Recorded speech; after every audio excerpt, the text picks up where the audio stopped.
Africa, where faith holds communities together, a disturbing truth is emerging. Places of worship where people go for solace and salvation are shrouded in allegations of abuse, manipulation, and even murder. Journalistic style obliges the designers of this short report to begin with a dramatic turn. Yet that accusations against churches in Africa may be factually true can conceal some alternatives, like how would things have been had there been no Christian church in Africa? There are probably two major options in response to that. The first, perhaps, that African people would continue to live as they did before the gospel came along. This begs a question of the nature of that way of life. Was there abuse, manipulation, and even murder then? If there was, then an important question is, was it more prolific or less prolific than that which we find in Christian churches today? The video does not address this question. The second major option, probably more likely than the first. If it was not for Christianity, much more of Africa, if not all of Africa, would now be Islamic. Evaluations of the Christian church should be made in the light of comparison with this alternative. So we would need to look at abuse, manipulation, and even murder in Islamic parts of Africa. I intentionally do not say in mosques, as you ought to know that Islam is not a religion, as is Christianity, that endeavours to save people from their sins, but it's a totally dominating religious political kind of nexus. We immediately hit the problem that more Islamic parts of Africa, such as northern Nigeria and Somalia, are less easily accessible than are the more Christian parts. That inaccessibility itself seems to arise from the presence of high levels of abuse, manipulation, and even murder than journalists can handle or survive. The fact that millions of African people crowd into Christian churches renders them visible. The challenge of holding large groups of people together is bound to create interhuman difficulties. They are likely to include, of course, abuse, manipulation, and even murder.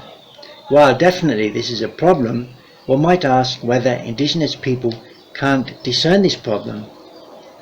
If they can discern the problem and they nevertheless continue to flock to Christian churches, this tells us something. The something that it tells us seems to be that the situation of context in which Christian churches are active is preferable to whatever people see as the alternative. Pastors are accused of heinous crimes, and the fight for justice pits faith against the law. So, can faith and justice coexist in African churches? By Mimi Mefo Takambo and Okeri Ngutjinazo, January 22nd, 2024. Interactions with this video come from Jim Harries. The fight for justice pits faith against the law, we are told. Perhaps this needs a little unpacking. Again, a serious question pertains to the counterfactual. What is the alternative to faith? Perhaps there is not really an alternative. Human societies do live by faith, whether it be in the abilities of ancestors, in secularism, in Christ, in law itself, or in governments and kings. This video seems to be explicitly, though, about the Christian faith. Christians follow Jesus. Does Jesus tell people to not keep the law? Another question raises of which law. Presumably, as this DW video is aimed at Germans, a conception of law that is given as the alternative to faith is a legal system somewhat like the one in Germany. That very legal system has a long history in faith, and specifically in the Christian faith. Laws did not appear out of a vacuum. African people, though, have not shared the history of Europe that gave Europeans the law they have. They have and have had their own faith of various forms that in the past interacted with their own laws. Perhaps you ought to be glad that the Christian faith is against traditional African law if that law includes requirements, for example, that witches should be slaughtered. One might look at justice. Is the nature of justice written into the very order of things? Or does justice vary according to society? That Western countries like Germany are the arbiters of global justice may not be bad, but perhaps such arbiters ought to realize that their own conceptions of justice change over time. Numerous examples could be given. It was once not considered an injustice that women were not allowed to vote. Nowadays that is considered a major injustice. A more gross case, it was at one time in Germany not considered injustice for Jews to be slaughtered. It is now, thankfully, considered injustice. It was once, according to the Bible itself, not considered injustice to hate one's enemies, a contradiction to which thankfully underlies contemporary German justice that comes from the Bible. We are the light for people to follow. And when the light is no longer shining, then there's a problem. This is a growing paradox given that religion by its very nature stands against vice of any kind. Religion by its very nature stands against vice of any kind, our commentator tells us. This statement immediately raises the question of just what is religion, and of course what is vice. The Islamic State recently carried out beheadings. Does that represent the actions of a religion? Is beheading people because they do not acknowledge Islamic ascendancy not a vice? Let us consider this question more carefully. What is religion?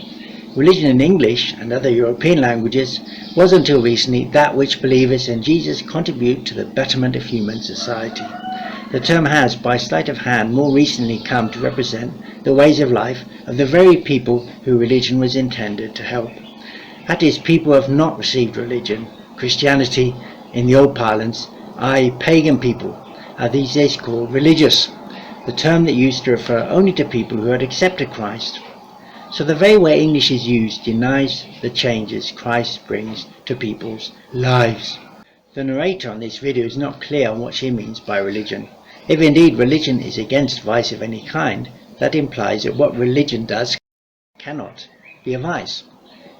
If that is not the case, religions do have vices, and one needs to stand up to the vices of religion. That raises a question of, on what foundation do we stand up to the vices of religion? How can it be that religious leaders are accused not only of moral vices, but of some of the most vicious crimes? How can it be that religious leaders are accused of vices? It can only be if there is an authority that has set itself up, or that in this video is assumed to be an authority that oversees religious leaders. Being an overseer of religious leaders makes someone presumably into a religious leader, as a leader of religious leaders is surely a religious leader. This renders this argument circular. Yes, no doubt, and probably rightfully, religious leaders are accused of vices. They are accused by religious leaders who presumably also commit vices, as they are also religious leaders. Underlying the accusation that religious leaders are guilty of vice is another agenda. That somewhat covert agenda considers there to be leaders of religious leaders who are themselves not religious, but who are capable of differentiating crimes that are heinous and those that are not. Who are these not religious leaders who lead religious leaders? These cannot be Islamic leaders because for them religion and not religion are not distinct categories. They may be atheists or secularists. A careful examination of today's atheists and secularists, as known by the English-speaking world, i.e. European people who reject faith in Christ, have histories steeped neither in atheism or in secularism but in faith in Christ. These seem to be religious leaders who reinterpret what their religion tells them in ways that they consider as best known to themselves to be not religious. To consider yourself not religious, but everyone else religious, then to condemn religion has been a masterstroke of the contemporary West. But let's not forget that African people on the whole have not shared the history that Westerners went through. Let me suggest that they only know religious leaders who are religious. Certainly religious leaders fall short. One might say that parents of children fall short. So? It's very, very shocking. As a lawyer, the only thing you have to do is maybe to confront these persons to their responsibility, maybe by taking up legal actions against them. Yes, the need for legal actions against them. But brought by whom? Representatives of the secular law codes, those that while being religious in the generic sense of the term religion, although actually also in the sense that religion is Christianity, claim not to be religious but secular. Secularism is a state associated with Christianity. Some would say post-Christianity. But today's self-declared post-Christians are not African people. The post-Christians, as they define themselves, are people of European origin. In a broader sense, they are very Christian. Legal intervention then represents the religious leader who is not religious, who I've already mentioned.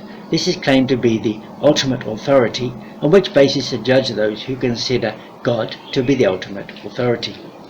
These people's authority being a usurpation of God's role, i.e. God's authority, are actually then of course an alternative religion. Note that I use religion in two ways in this presentation. One, religion as Christianity. Two, it is what is not secular. In terms of this video, it is not part of the legal system. Welcome to the flip side. Malawi's prophet Shepherd Bushiri has a long rap sheet of alleged crimes. There's money laundering, the use of fake permits, rape, and sexual assault. He and his wife have evaded justice for years. Articulation of the case of Shepherd Bushiri provides us with a classic instance of what I've been discussing. Someone who is a religious leader looking up to God being, on the authority of this video, subject to someone who is considered a more superior leader who is not religious, who looks up to a secular system. Yet the origins of that secular system are religious. In effect, unless we find a person who we consider to be God, we are in a circular system without resolution. Christianity seeks to overcome this circularity by declaring Jesus to be God. Secularists have built on faith in Christ, while now concealing ways in which Jesus underlies what they do. In Kenya, the wheels of justice are turning slowly on doomsday cult leader Paul Mackenzie. He was charged with mass murder and terrorism after hundreds of his followers were found dead. When an offense of that magnitude is committed on a population, I think it's the responsibility of every state to make sure that its citizens are protected. The case of the late Nigerian preacher T.B. Joshua exemplifies the complexities of holding religious leaders accountable.